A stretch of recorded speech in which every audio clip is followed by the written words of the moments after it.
hoy estamos inaugurando un nuevo eje temático que tiene que ver con pérdida de biodiversidad. Para esta ocasión contaremos con dos exposiciones. La primera, eh, eh, por parte de Gabriela Paliza Romero, quien nos hablará de extractivismo y resistencias en América Latina. Y la siguiente, por Julio Yafet Onofre Lulo, que nos va a hablar de pérdida de biodiversidad en las lomas de Lima causada por la expansión urbana. Bueno, no sé si Gaby ya estés lista, estés preparada para que esta Alondra te pueda dar acceso a compartir pantalla. Sí, dale. Estoy teniendo unos problemitas con el internet. Ok, Así que por favor, si es que por ahí se corta o algo así o no me escuchan, me avisas nomás a ver si es que cambio de red. perfecto.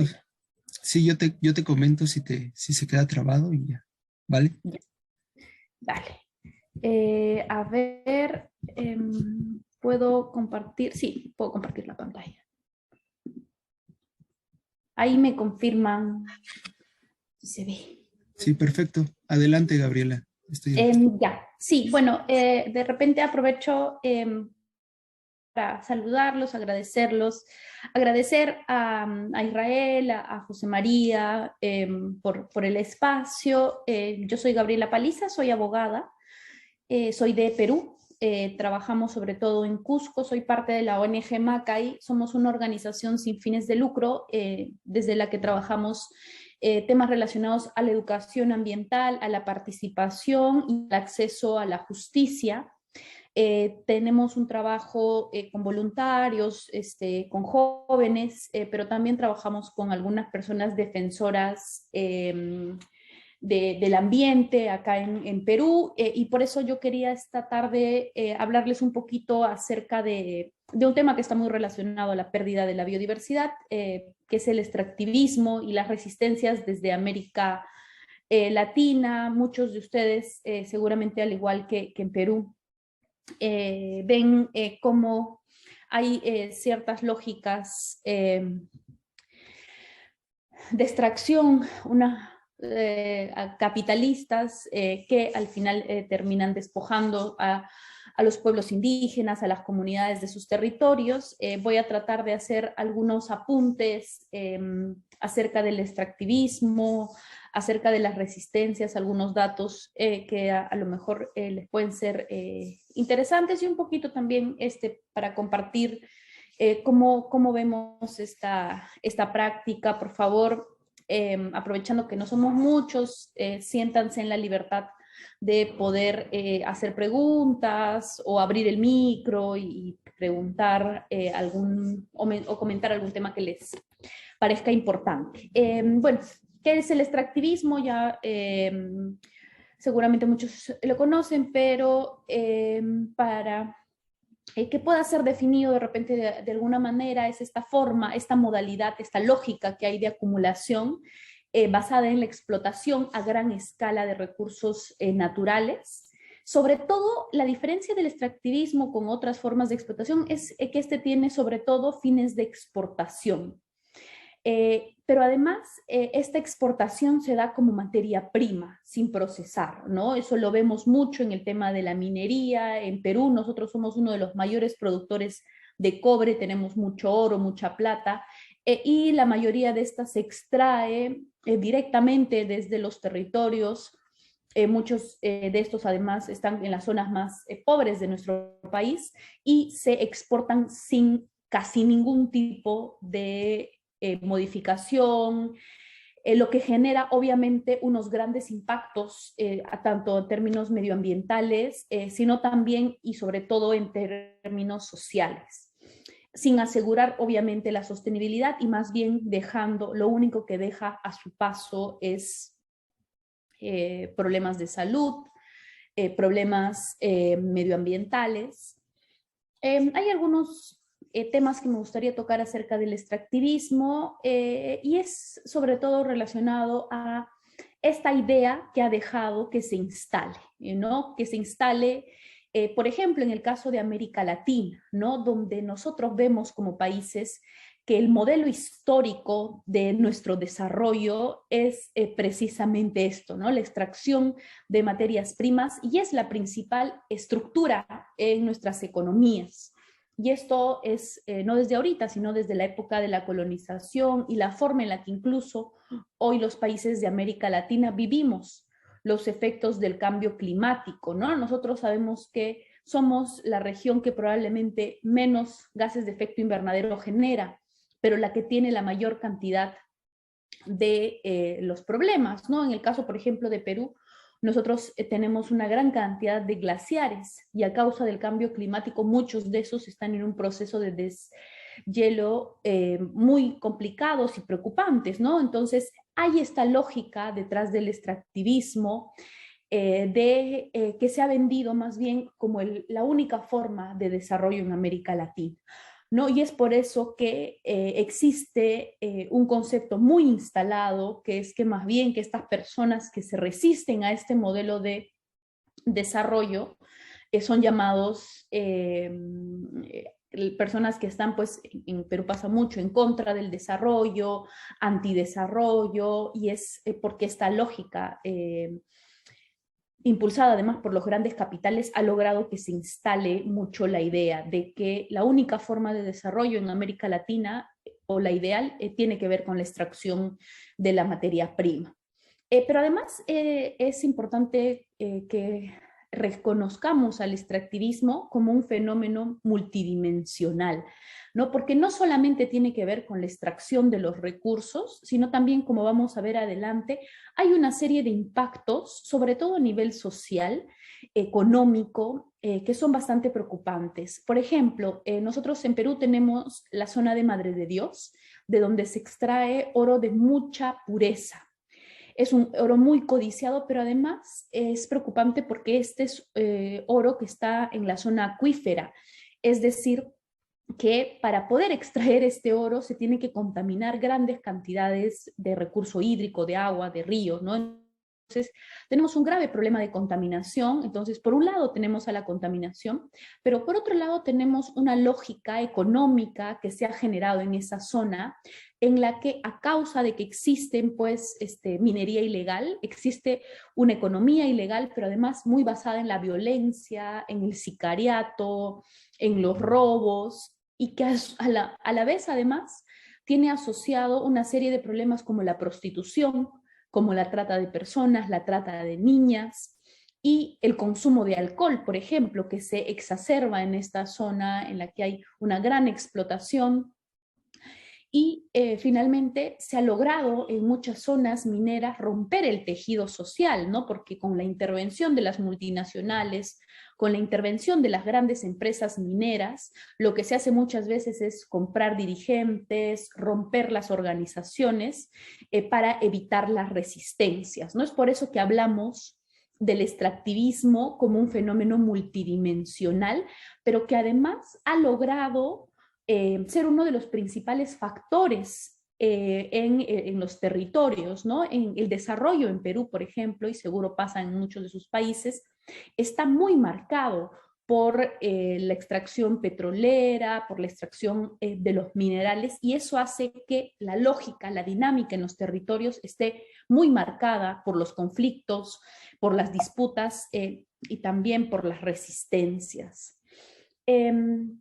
En el caso del extractivismo, como les había dicho, hay un control en el territorio, hay un despojo además de las poblaciones, porque se compran las tierras, porque además se ejerce acoso, hostigamiento a muchas de estas personas con la finalidad que abandonen su territorio y terminen vendiéndolos a la mina. Nosotros en Perú tenemos el caso de una defensora ambiental muy reconocida que se llama Máxima Acuña, que incluso ganó un premio por su defensa del territorio, y ella se oponía a la extracción minera de la empresa Yanacocha en Cajamarca, en una zona además en la que hay muchísimas fuentes de agua, muchas lagunas, ¿no? Entonces la empresa empezó a acercar todo su territorio, a dejarla aislada en medio de la concesión minera, Y es un caso icónico en Perú y que evidencia además la lucha, la resistencia de muchas mujeres, porque muchas de las personas que resisten a esta lógica extractivista de control de los territorios son mujeres que siguen preservando y cuidando no solamente la comunidad, sino la salud y las fuentes de agua. Entonces, a causa de esta lógica extractivista, hay mucha contaminación de las fuentes de agua, del suelo, enfermedades en los niños, en los animales. Acá en Perú nosotros tenemos una zona históricamente minera que es Espinar, acá en Cusco, en la que se ejerce actividad minera hace como 100 años, es una actividad histórica, y la constante en la vida de todas las personas en Espinar, sobre todo los niños, es que ellos nacen, crecen, viven y se mueren con metales en la sangre, ¿no? Ya es una constante en cada una de sus vidas. Y además, hay problemas graves en Espinar con los temas relacionados a la agricultura en el Perú y seguramente en muchos países de América Latina pasa. La mayoría de las personas que trabajan en la agricultura. Entonces, claro, hay esta lógica extractivista que extrae la materia prima sin ningún tipo de valor agregado, más bien dejando muchos juicios, contaminación, y más bien no solamente contamina, sino que pone en riesgo el futuro y la seguridad alimentaria, la vida en comunidad, y creo que ahí el efecto más grande que nos deja es que genera una transformación grave en los ecosistemas, pero también en la vida en comunidad. Y esto además agravado por los efectos del cambio climático que están haciendo que todas estas situaciones se exacerben de mayor manera y como siempre, los más afectados con el extractivismo terminan siendo los pueblos indígenas, los campesinos, las mujeres y finalmente las personas que están en los territorios siguen siendo las que menos disfrutan de los beneficios de la extracción de los recursos. Quería mostrarles este cuadro, este esquema que lo hizo una persona que ha estudiado mucho en Perú los efectos del extractivismo, que se llama Francisco Durán, acerca del entramado de organizaciones, de poderes que sostienen este modelo de desarrollo, este modelo económico que se nos ha vendido como el único existente, la única posibilidad existente en América Latina. ¿No? Tenemos por un lado el soporte que le dan, por ejemplo, los grandes estudios de abogados, que más bien constantemente están litigando contra los ministerios, donde además hay un grupo de poder económico fuerte, ¿no? Basado en las empresas transnacionales, que son las que al final terminan contratando a los grandes estudios de abogados, que tienen mucha relación además con las embajadas, una lógica de tratados de libre comercio que muchas veces también empujan a esta lógica. Y estas empresas transnacionales que tienen un poder económico grande y que al final son las que sostienen a grandes consultoras, empresas que asesoran imágenes, empresas de publicidad, estos famosos think tanks que están pensando más bien cómo flexibilizar las normas, cómo hacer que sea mucho más sencillo extraer los recursos. Por otro lado, tenemos el poder político, ¿no? Donde tenemos una acción directa más individual, que es el lobby, o por ejemplo el financiamiento de las campañas, ¿no? Nosotros ahorita en Perú hemos salido de unas elecciones municipales en los que en muchas zonas mineras se disputa precisamente el poder político y quienes financian las campañas de muchos de los candidatos son precisamente las empresas transnacionales, las mineras. Entonces hay por otro lado un poder político que se constituye por los lobbies, por el financiamiento de las campañas, por los partidos políticos que muchas veces también son quienes traducen el interés. acciones más colectivas con los gremios. Nosotros en Perú tenemos sociedades de minería, de hidrocarburos, pero además tenemos también un poder discursivo, ¿no? Y eso es uno de los más complejos, ¿no? Estos medios de comunicación o estos voceros que cuando hay un conflicto en Perú, lo que salen a decir, estas son personas antidesarrollo, estos son terroristas, estos son personas que se oponen al crecimiento. Entonces hay un discurso instalado muy potente en América Latina de que más bien cada una de estas personas que se oponen a las industrias extractivas o son pues delincuentes o son antidesarrollo o son terroristas. Y ese mensaje está muy reforzado por los medios de comunicación, que siempre están del lado de las empresas mineras, de las empresas de hidrocarburos. Luego tenemos un poder de mercado, ¿no?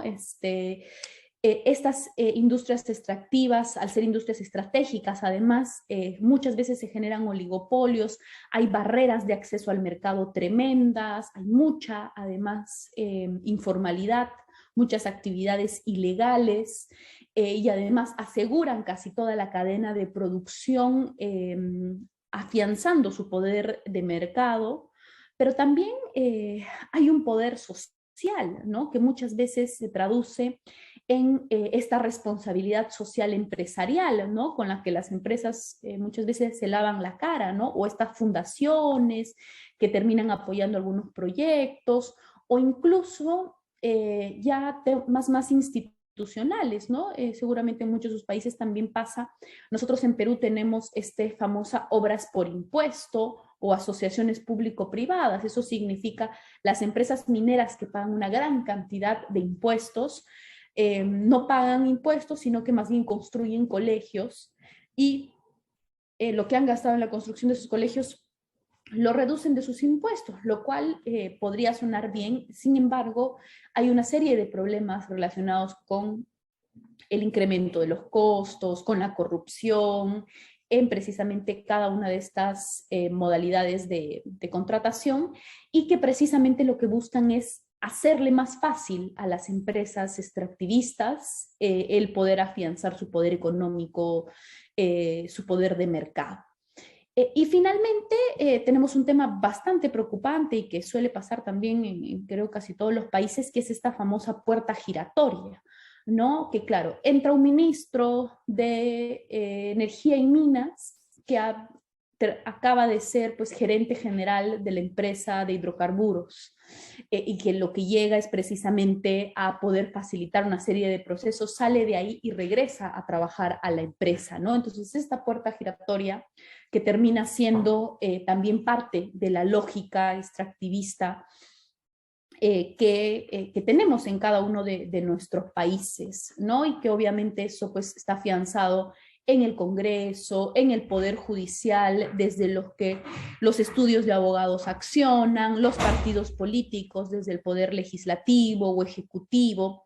Entonces, lo que yo quería mostrarles con esta imagen es el entramado que hay para llevar a cabo esta arremetida, ¿no? Esta arremetida, instalar, seguir instalando esta idea de que la única forma de desarrollo que tenemos los países de América Latina es precisamente desde el despojo, desde la extracción de los principales recursos que tenemos.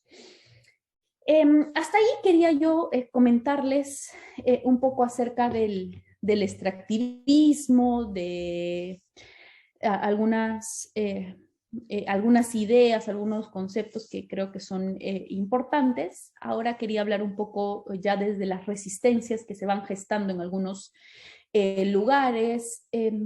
Muchos saben que uno de los principales problemas que tenemos en América Latina, aparte de lo que ya estamos conversando, es también el asesinato, la persecución a los defensores medioambientales, a los defensores de la tierra. Nosotros sabemos que América Latina es la región más peligrosa, más letal para los defensores y defensoras del medio ambiente. Brasil y Colombia precisamente son los países más peligrosos porque tienen además una gran cantidad de recursos, ¿no? Tienen bosques, que son además tan preciados para estas industrias extractivistas, ¿no? Entonces tenemos a América Latina no solamente como el continente o la región que es más afectada con el cambio climático, sino además que es la más peligrosa para defender la tierra, precisamente porque se ha instalado esta lógica extractivista de una manera muy profunda. Y quienes más bien resisten y luchan contra el extractivismo, porque además critican el fracaso del modelo, porque es un modelo que no ha generado desarrollo, que más bien lo que ha generado es una gran brecha entre los ricos y los pobres, que es al final lo único, el único resultado que probablemente nos hayan traído esta lógica, porque no ha asegurado de ninguna manera que podamos tener vidas más dignas, que podamos tener un desarrollo sostenible, sino más bien asegurado contaminación, violencia y lo que ya hemos estado conversando. Entonces, claro, las personas que resisten a esta lógica, a esta idea equivocada de desarrollo, en primer lugar, cuestionan el fracaso del modelo, porque además ha sido incapaz de distribuirnos no solamente los daños, sino también los beneficios que esto genera, sino que además reclama la idea de que no ha habido cambios en la forma de producir y extraer recursos. Entonces, hay una importante exigencia relacionada con la distribución de las demandas en la toma de decisiones, en hacer, por ejemplo, efectivo el derecho a la consulta previa que está en el Tratado del 169 de la OIT, pero que lamentablemente en países de América Latina que vivimos el día a día de los costos y las consecuencias de estas decisiones son precisamente en estos espacios en los que no se deja participar a las comunidades, a los pueblos indígenas, pero además no existe un reconocimiento de las identidades de estos grupos, ¿no? Y estos grupos que no solamente tienen usos y costumbres y culturas diferentes, sino que ven al modelo de desarrollo de una manera distinta a la que seguramente ven muchas personas más que viven en Occidente. Entonces, tampoco hay la posibilidad de poder incorporar estas identidades, estas culturas, estas miradas en esta lógica que prima más bien en nuestras sociedades. Y ahí uno de los principales instrumentos para poderle hacerle frente a esta resistencia, esas luchas, es precisamente la criminalización de la protesta. No, que en esta lógica más bien lo que se hace es que se asume, se supone de manera tajante que un dirigente, una dirigente que participa en una protesta social es un criminal, ¿no? Entonces cada vez se agravan más las penas para las personas que salen a hacer protestas, a tomar los espacios públicos, y es una estrategia ya constante de los gobiernos para poder desarticular los movimientos sociales, ¿no? Y más bien ahí los estudios de abogados, el derecho penal, los abogados, servimos como más bien instrumentos de esta lógica, porque se utiliza el derecho penal precisamente para criminalizar y reprimir las protestas que hay en diversos sectores. Un caso bastante preocupante, por ejemplo, que tenemos en Perú es la Policía Nacional firma convenios con empresas mineras para poder, en el tiempo libre que tienen los policías, porque en el Perú los policías tienen un régimen de trabajo bastante particular, entonces los días que tienen libres los policías pueden trabajar brindándole seguridad privada a las empresas mineras. Obviamente esto hace que en determinada situación de protesta social, la reacción de la policía, que debería ser velar por los derechos y la integridad de las partes en conflicto, más bien siempre están del lado de las empresas mineras. Entonces, esto es parte de la lógica de la criminalización de la protesta y de más bien utilizar el Estado y las instituciones de justicia para reprimir estas protestas, pero además encauzando todos los temas relacionados a la protesta al ámbito penal, ¿no? En donde ya no hay más espacios para poder tratar los conflictos sociales que no sean en la vía penal, judicial. Y además bajo la lógica de que cada una de estas acciones afecta la tranquilidad pública y además pone en riesgo las grandes inversiones, ¿no? Entonces, hay este relato muy instalado de poder utilizar los instrumentos judiciales. Y eso además hace que no haya ninguna posibilidad de que las comunidades puedan o podamos tener el derecho a una protesta pacífica. Yo les voy a mandar la presentación, pero aquí, por ejemplo, es un mapa de los conflictos en América Latina, como ven, en Perú, en Ecuador, en Colombia, hay muchísimos. Para nosotros, esta parte de aquí es la parte del sur del Perú, donde hay muchas concesiones mineras. En esta zona hay mucha extracción de hidrocarburos. Y aquí, por ejemplo, está este caso que les decía, ¿no? El proyecto Yanacocha, que es la explotación de oro y cobre en Cajamarca, en Celendín, de donde es el caso de Máxima Acuña. Es una comunidad que se opuso a la empresa minera porque iba a afectar casi 16.000 hectáreas de territorio, y además de muchas fuentes de agua. Por otro lado, tenemos pues una serie de protestas al proyecto Mirador, también en Ecuador, en Panamá también la oposición contra la minería, en Honduras también conflictos por la minería de antimonio, en Chile también tenemos un conflicto relacionado a el proyecto de Pelambres en Salamanca, y ahí van a seguramente poder ver la gran cantidad de conflictos que tenemos en América Latina. En Perú tenemos latentes como 200 conflictos al mes, de los cuales el 80% están relacionados a temas de extractivismo, ¿no? Extracción de minerales, de hidrocarburos. Entonces, uno de los principales problemas relacionados a lo ambiental tiene que ver con los conflictos socioambientales, y muchos de esos tienen que ver específicamente con la minería. Pero igual yo quería comentarles que así pues como hay una gran resistencia, una lucha contra la criminalización de la protesta, también se han ido gestando algunas alternativas al extractivismo, precisamente que han nacido desde las comunidades, desde la resistencia indígena, campesina, y no desde la acción más institucional, más del Estado, ¿no?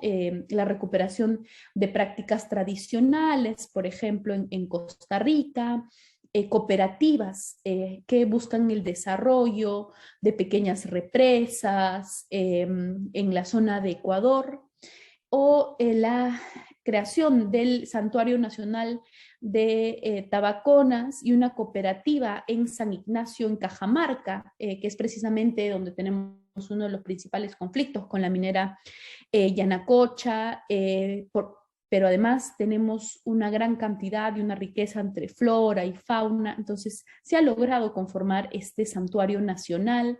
Tenemos además la experiencia del Parque Nacional de la Cadena de Montañas en Brasil, precisamente como oposición a un proyecto para la extracción de hierro que iba a ser implementada por una empresa en esta zona.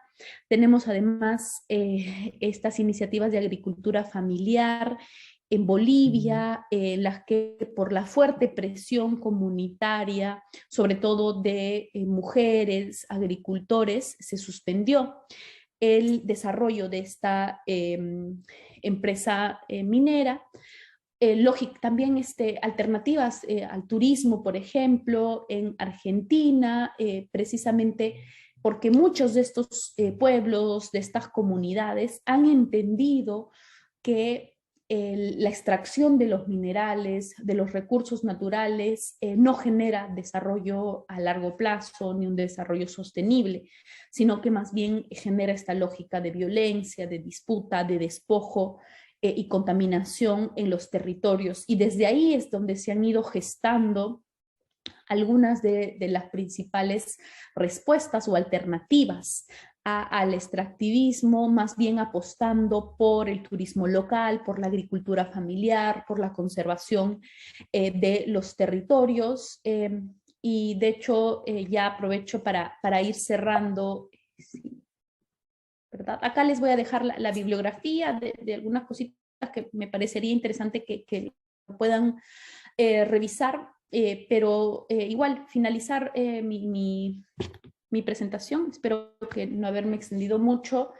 Sobre todo recordando la importancia y la gran tarea que tenemos los países de América Latina, de poder repensar, esperemos de manera colectiva y unificada, el modelo de desarrollo, de poder generar alianzas, de poder generar espacios de encuentro para hacerle frente precisamente a estas lógicas que, como hemos visto, en la mayoría de los casos no le han llevado desarrollo a nuestros países, sino que más bien han permitido que los recursos, los territorios se puedan ver afectados. Y bueno, ahí tenemos pues empezando desde este espacio, desde el Parlamento Ambiental Juvenil. Espero podamos tener la oportunidad de seguir conversando acerca de esos temas que son además tan transversales y comunes en cada uno de nuestros países, y repensar también el desarrollo y América Latina con todas sus complejidades y también con todas sus potencialidades. Eso es por mi parte, Israel. Ahí voy a dejar de compartir por si es que tienen alguna pregunta o comentario. Gracias, Gabriela, por tu presentación, muy puntual y me parece que muy relevante. Bueno, haciendo una opinión al respecto, me parece que el extractivismo como modelo tendencial desde ya la conquista de América propiamente ha sido una corriente que se ha instalado y que justamente tiene que ver con el predominio de esta idea mítica de desarrollo que se instaura con la modernidad occidental, ¿no? Que ellos piensan que justamente la idea del desarrollo tiene que ver con cierto nivel de consumo, con apropiación de la naturaleza, con el manejo y el desplazamiento de las comunidades de esos territorios, y que se han vuelto, pues, digamos, un tema aún más escabroso en países donde se ha, digamos, aceptado, digamos, la normativa o la legislativa de el modelo neoliberal y que, digamos, concesiona los espacios y desplaza a las personas de los lugares de donde son originarios muchas veces, y que el lugar también encierra una cuestión como no tan solo objetiva propiamente de la naturaleza, sino incluso mística para muchas comunidades que viven en esos espacios. En ese sentido, pues muy relevante. Muchas gracias por tu participación. ¿Te parece que dejemos las preguntas hacia el final para darle la palabra a Julio? Y ya hacia el final, si alguien quiere preguntar, pues ya se las hará alguno de ustedes dos. ¿Sí? Julio, ¿estás por ahí? Hola, Israel, ¿cómo estás? Perfecto. ¿Quieres que te demos permiso para que compartas pantalla para comentarle a Alondra? Sí, sí, por favor. Por favor, Ya, genial. Alondra, ¿podrías darle permiso a Julio? Muchas gracias. No, déjeme ver. Ahí está. ¿Cómo Perfecto. están? Buenas tardes con todos. Creo que ya puedo compartir mi pantalla. Sí.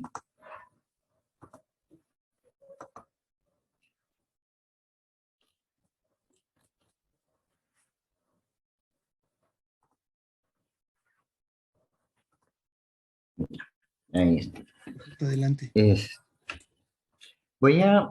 eh, la conexión a mi internet estaba un poco... me estaba fallando. Voy a detener mi vídeo para que así no me pueda fallar. Y luego, cuando pasemos de las preguntas, así nuevamente vuelvo a sentar. Ya.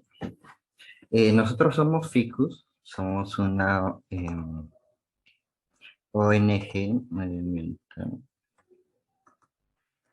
una ONG que se dedica a ver temas medioambientales en el Perú. Nos dedicamos a la investigación, diseño e implementación de proyectos e iniciativas socioambientales. Tenemos como misión promover la investigación, diseño e implementación de proyectos socioambientales. En la ciudad, por ahora, hemos estado trabajando en Lima, básicamente. Y lo que proyectamos es crear ciudades y territorios vinculados de la naturaleza y la sociedad y estén involucrados para crear un espacio, una ciudad más sostenible y se logra el bienestar de grupos vulnerables.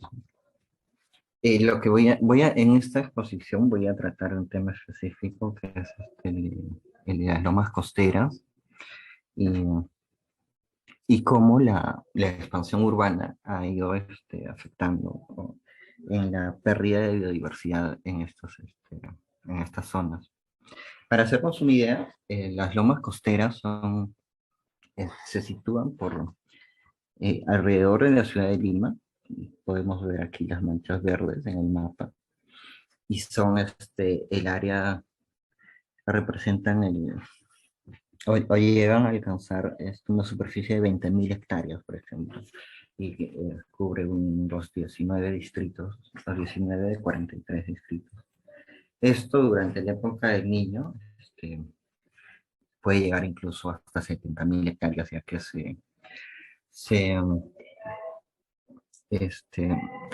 su existencia se debe a la cantidad de humedad presentada en el ambiente. Están dispersos a lo largo de la costa del Perú y Chile, y tienen la característica de ser estacionales. Como vemos en la foto, durante la época seca, que va desde los meses este, de diciembre hasta, sí, desde noviembre hasta junio, mayo a inicios de junio, se mantiene así seco, como vemos en la primera foto. A inicios de junio, agosto, donde comienza a subir el porcentaje de humedad en el ambiente, se transforma en, en este espacio verde, así como una cubierta de vegetación inmensa,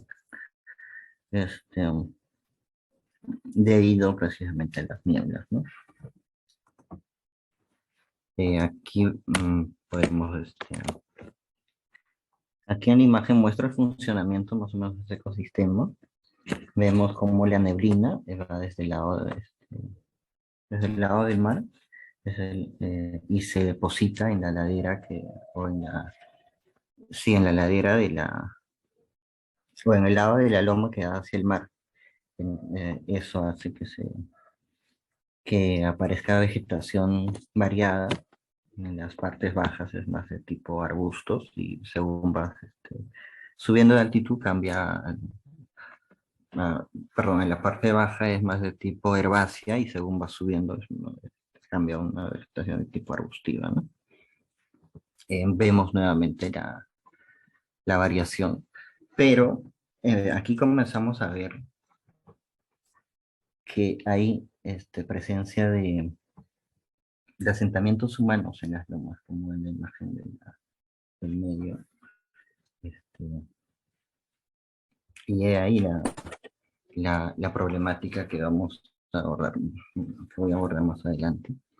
Como indicaba, las lomas son un espacio con una gran importancia para la ciudad de Lima, dado que representan entre el 7 y 24% del área total que posee la ciudad. Como sabemos, Lima está ubicada sobre el desierto en sí, y este es un espacio que no cuenta con la cantidad de área verde o mínima recomendada por la OMS, y es un espacio ávido, o sea, digo, es una ciudad ávida de espacios, espacios o de áreas verdes. Eh, Además, las lomas cumplen u ofrecen servicios ecosistémicos, tales como la estabilización del suelo, la purificación del aire, recreación en espacios naturales, como podemos ver en las fotos que he mostrado. Son un espacio que te invitan a estar en la zona, donde puedes hacer recorridos familiares con los amigos, este, o también de investigación, o de avistamiento de especies, ¿no? Aves, o también hay reptiles como lagartijas. Como espacio para la investigación y la educación, y brinda hábitat para especies amenazadas y endémicas. Y también un dato importante es que estos ecosistemas ofrecen agua. Como vemos acá, este es un atrapanieblas instalado, dada la gran cantidad de humedad está suspendida en el aire, con estas mallas las atrapan, y esta agua puede servir para regar las plantas o em, para lavar, no sé, unas cosas. No, no puede, no, hasta el momento no puede ser potable, ¿no? Porque se han hecho estudios, por ejemplo, de la calidad del agua, y se han detectado metales pesados, y también se ha detectado coliformes suspendidos en el agua. Entonces, no pueden ser usados para consumo humano. Ya. Asimismo, estos ecosistemas están considerados frágiles, dado que están rodeados, como podemos ver en la foto, están rodeados por áreas de expansión urbana, y que ponen en riesgo estos servicios ecosistémicos que, que cité antes, y amenazan estos ecosistemas, ¿no? En tal sentido, según la reglamentación del Servicio Forestal, el Servicio Nacional Forestal, o el CERFOR, están categorizadas como ecosistemas frágiles. ¿Cuáles son las amenazas que enfrentan? Son el crecimiento urbano no planificado, como podemos ver, son invasiones urbanas, la mayoría de los asentamientos que se ubican sobre esos ecosistemas. Está ahí, al darse un crecimiento urbano no planificado y al margen de la ley, se dan temas de tráficos de terreno. Existen temas de contaminación ambiental, dado que los habitantes usualmente desechan sus residuos en las lomas. Eh, También hay una negligencia por parte de los gobiernos locales a la hora de asignar habilitaciones urbanas sobre estos ecosistemas, lo cual ha causado la reducción y degradación de estos ecosistemas en su extensión.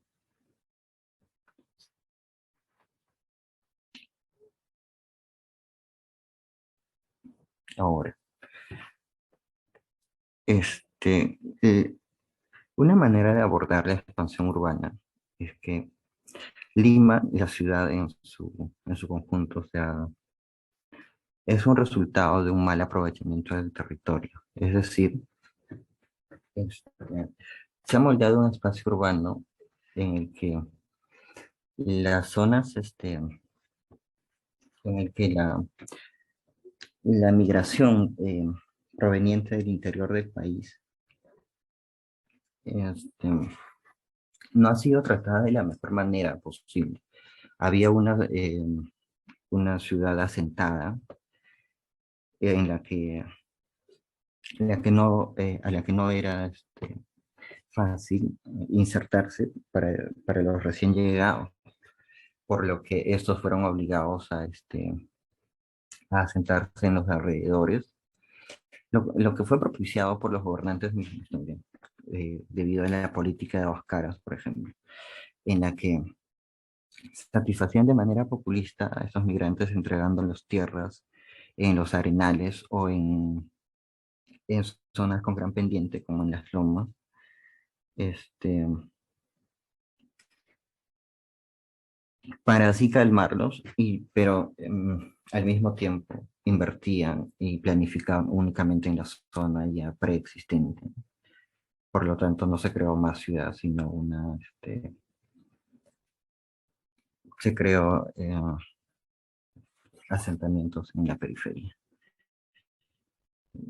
Proceso de crecimiento urbano empujado por y además sumado a esta mala gestión de la migración en Lima, se ha dado un proceso de crecimiento urbano empujado por los desarrolladores inmobiliarios. Es decir, estos han tomado las zonas planas de la ciudad o las zonas con un mayor valor comercial y dejando los terrenos menos favorecidos para las personas con menos recursos y menor capacidad de acceder a la vivienda, ¿no? Entonces, lo que hacen estos grupos que no pueden acceder a una vivienda desarrollada por estos grupos inmobiliarios, lo que hacen es tomar tierras eh, de manera colectiva, toman tierras en las laderas, por ejemplo, en las lomas. Para solucionar esta situación, una propuesta, este, o lo que tendría que hacer el Estado es asegurar el derecho a la ciudad de los, de los ciudadanos o de los habitantes. Este, entendiendo el derecho, no como el derecho de la ciudad, no como uno más, sino más bien el derecho a partir del cual se busca acceder a todos los demás derechos que la Constitución reconoce, ¿no? Porque imagínense vivir en estas zonas que estoy mostrando en las fotos, donde no hay acceder al agua es básicamente imposible, al desagüe. Y para acceder al mismo transporte tienes que bajar por todas estas laderas. ¿No? Y, y el paradero más próximo está como a media hora caminando. Nosotros con Ficus, en proyectos que hacemos, por ejemplo, hemos visitado esta zona y para llevarlos, nosotros hemos hecho un proyecto de baños secos en las lomas de Pamplona, por ejemplo. Para llevar los materiales teníamos que acarrearlos así, cargando en hombros, valiéndonos de los vecinos de la zona. Y también y hacen el mismo procedimiento a diario para cargar el agua, por ejemplo, porque tampoco llega el agua. Eh, sí, estos datos que mencionaba, como la, el centralismo también y la urbanización no planificada en Lima está llegando a límites este, inconcebibles. Por ejemplo, en el último censo, este, Lima concentra el 29,18% de la población total del país, que es como 9 millones, o 9 millones y medio de los 30 millones que tenemos, ¿no? Y también hay un proceso de urbanización, por ejemplo, en el censo de 2007, eh, la población urbana era el 72,5% del país, mientras que en el 2017 fue el 79%, casi el 80%, ¿no? Y, y esto ha hecho que se altere los límites de la ciudad, como ya lo mencioné, hacia las zonas de lomas, la cual es afectada por la construcción de viviendas y carreteras, ¿no?, que fragmentan el paisaje. Una de las especies que más ha sido afectada es la especie, no sé si tal vez la escucharon, es la mancaes. Aquí podemos ver el nombre científico, que es Ismene.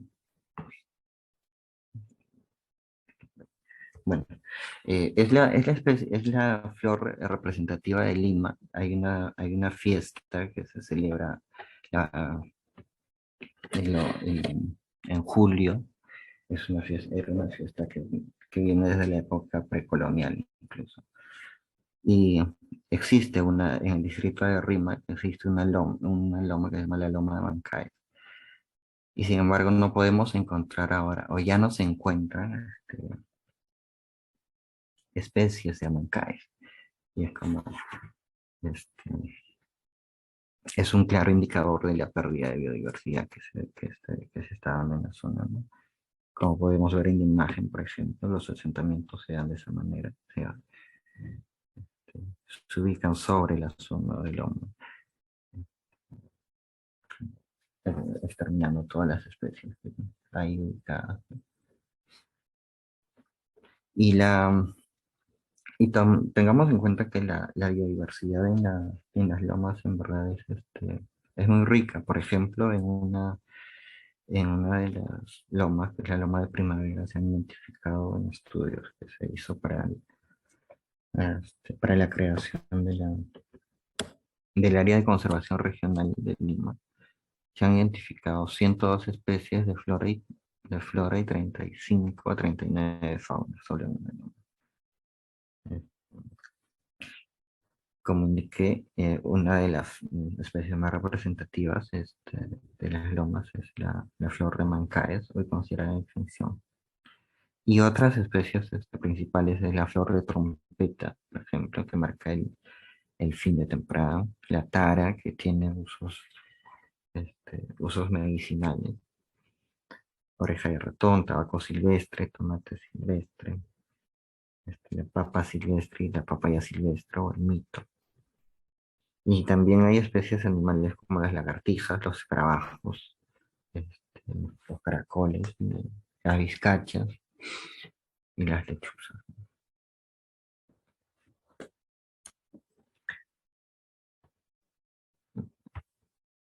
Eso.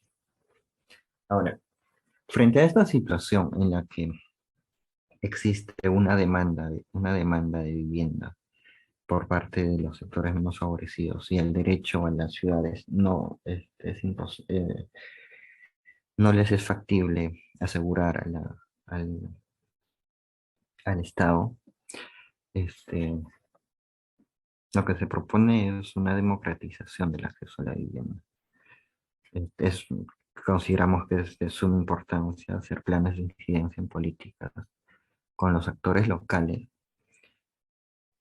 que permitan influir en decisiones municipales concernientes a la mejora de la inversión pública. O sea, este,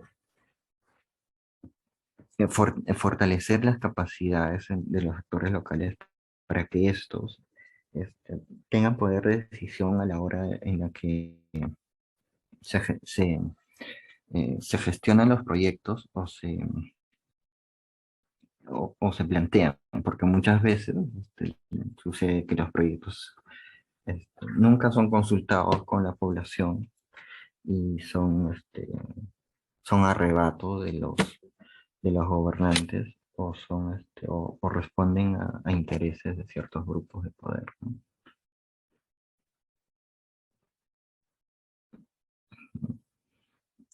Creemos que los movimientos sociales son muy importantes para lograr el derecho a la ciudad. Este, y se debe trabajar en estrategias destinadas a revertir la vulnerabilidad habitacional a partir de la gestión participativa del territorio por parte de los propios vecinos que que hagan suyo el territorio que habitan, que se identifiquen con él, um, y también lograr el fortalecimiento de la capacidad organizativa y la organización interbarrial, porque eh, las lomas son una situación particular. O sea, hay grupos que están interesados en su conservación, grupos de jóvenes, grupos de activistas, pero están dispersos, y también de vecinos que están dispersos por cada distrito y al final no logran articular estos esfuerzos para lograr políticas reales. Em, Tenemos así las acciones favorables para la conservación de las lomas. Por ejemplo, como mencioné, existen diferentes organizaciones locales de conservación de lomas costeras y que cuentan con el apoyo de ONGs y asociaciones técnicas. También hay proyectos de organismos internacionales, como el proyecto EVA del PNUD, que busca generar información y articular espacios para conservar las lomas de Lima. Y también gracias a estos esfuerzos de los colectivos civiles, de los meros y organizaciones, se ha creado finalmente la Área de Conservación Regional del Sistema de Lomas de Lima, en 2019. Y también las lomas ofrecen una oportunidad para la creación de circuitos ecoturísticos. Por ejemplo, o sea, y esto ha hecho que se creen organizaciones, algunas de ellas ya fortalecidas, como por ejemplo la Asociación Circuito Ecoturístico Lomas de Lúcumo, que es la foto que estamos viendo. Es una empresa comunal que brinda recorridos por la loma. Y esto ha hecho que este espacio este, sea muchísimo más cuidado o esté muchísimo más protegido en comparación a las otras lomas, porque el turismo que se da en la zona les genera beneficios y se han dado cuenta que conservar las lomas es algo bueno para ellos. Se ha generado un, este, un círculo virtuoso ahí, porque cuanto más conservas las lomas, más bonitas son y mayor cantidad tienen. Este, en ese sentido, consideramos que el uso turístico de las lomas podría ser una opción para la conservación de esto. Como vemos, la mayoría de organizaciones están dedicadas al ecoturismo, como Asociación Ecoturística de Lomas del Paraíso, Comité Ecoturístico de las Lomas de Mangomarca, varios más. Y eso sería todo. Gracias. No sé si tienen alguna consulta o algún interés. Muchas gracias, Julio, por esta presentación muy puntual también. Excelente. Es algo que yo no tenía presente, pero me pareció bien, bien interesante, sobre todo lo que mencionaba respecto al desarrollo inmobiliario, que tienen intereses muy captados en esa zona, ¿no? Porque, digamos, el problema de la organización urbana, pues es un problema tendencial en las ciudades en América Latina, ¿no? Entonces, digamos, esta organización urbana, pues es algo común que encuentras, ¿no?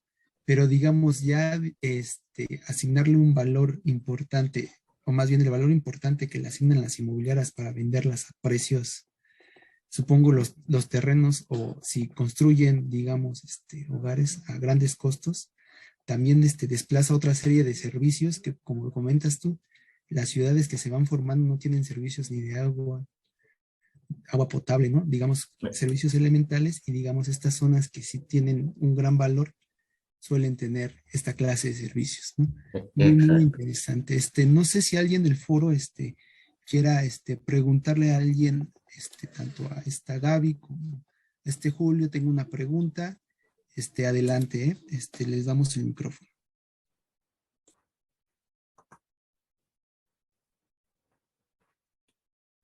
Igual por el chat, podemos, leer sus preguntas. Si alguien tiene alguna, la puede escribir, o si gusta puede, utilizar el micrófono. Adelante, chicos.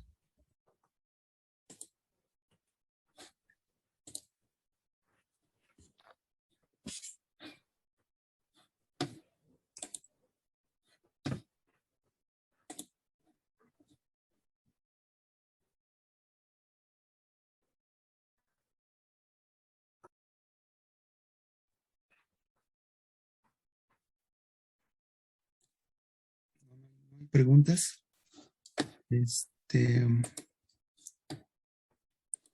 Bueno, yo sí tengo una pregunta para ti, Julio, respecto a esto que comentas, ¿no? Que digamos han sido una de las alternativas por las que se ha optado en defensa, digamos, de este espacio, que tiene que ver con el desarrollo de empresas comunitarias. Digamos, ¿qué tan, esta clase de proyectos, qué tan generalizados están, digamos, en comunidades con esta clase de conflictos?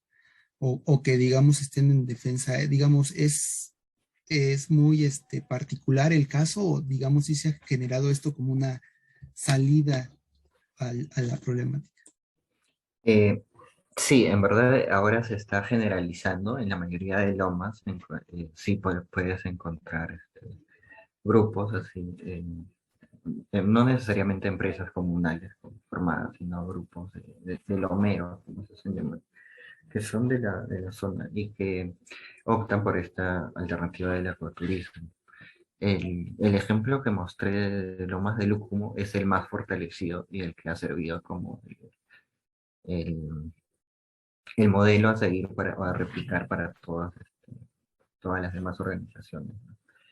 Pero sí es una tendencia que se está dando ahora para la conservación de estos espacios. Y aparte, bueno, no sé, quiero pensar que viene interesante porque, digamos, las comunidades que generan esta clase de espacios, supongo, y tú me dirás si estoy equivocado, que generan su ocupación y sus ingresos a través de, no sé, también incorporarse a la dinámica del trabajo que tiene un espacio así. Por ejemplo, aquí en México hay muchos, como este turismo alternativo, que tiene la idea de rescatar ciertas zonas, pero con la participación de la gente, ¿no? Y que, Exacto. digamos, se inmiscuyen, no sé, tal vez obviamente el turismo pues genera también ingresos, por lo tanto, pues, digamos, la gente produce sus ingresos a través de que el turismo acceda a esa clase de lugares, poniendo lugares locales de comida, de ciertos servicios sanitarios. Es decir, digamos, la dinámica, digamos, va en ese sentido. Así es. Sí, totalmente. Sí, como se instalan puestos de venta, por ejemplo, en las zonas cercanas, o sea, no en las lomas, sino en las entradas, a la entrada. Y, y también hay como servicios de guiado y, sí, um, hay personas, se genera trabajo, ¿no? Para la comunidad. Eso es interesante. Bueno, chicos, no hay preguntas para Gaby, para Julio. Hola, buenas tardes. Gracias, Julio, Adelante. por su posición. Gracias, Gaby, Gabriela. Yo tenía bueno, más que todo una pregunta para Gabriela. Tú mencionaste pues esto que es real en Perú, que hay una polarización, ¿no? De cuando uno critica el extractivismo, rápidamente te tildan pues que eres de cierto grupo político o que no apoyas el desarrollo económico, ¿no?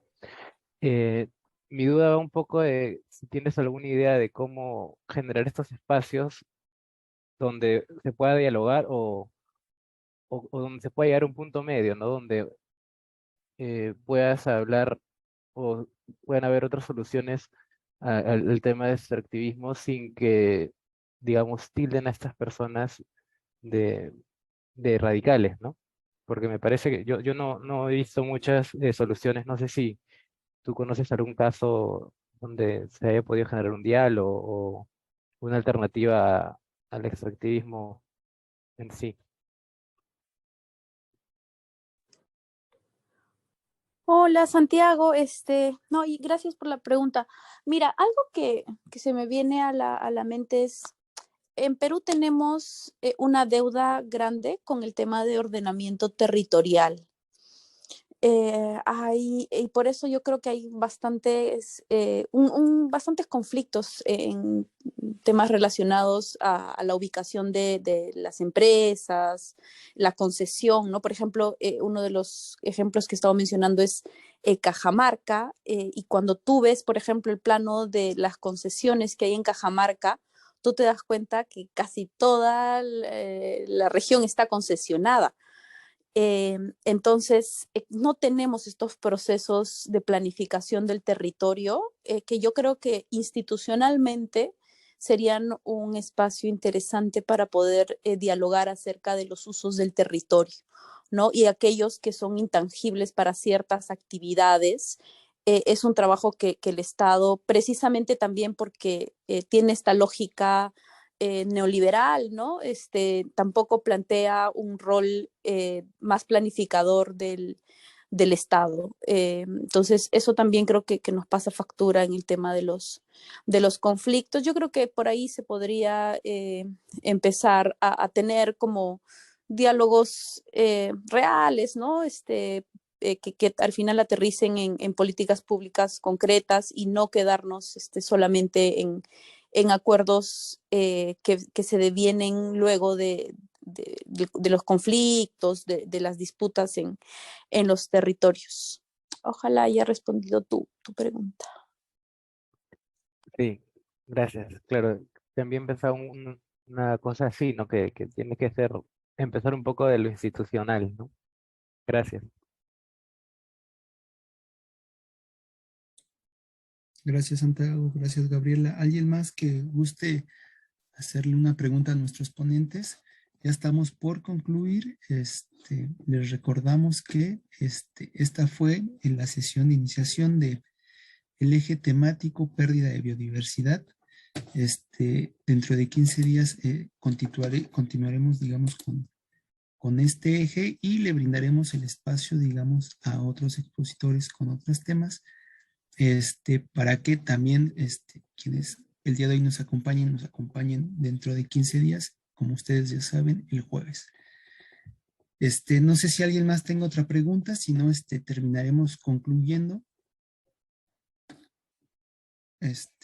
Bueno, agradecerle a Julio y hasta Gabriela por estas brillantes exposiciones muy ilustrativas y invitarlos entonces a la siguiente sesión del Parlamento.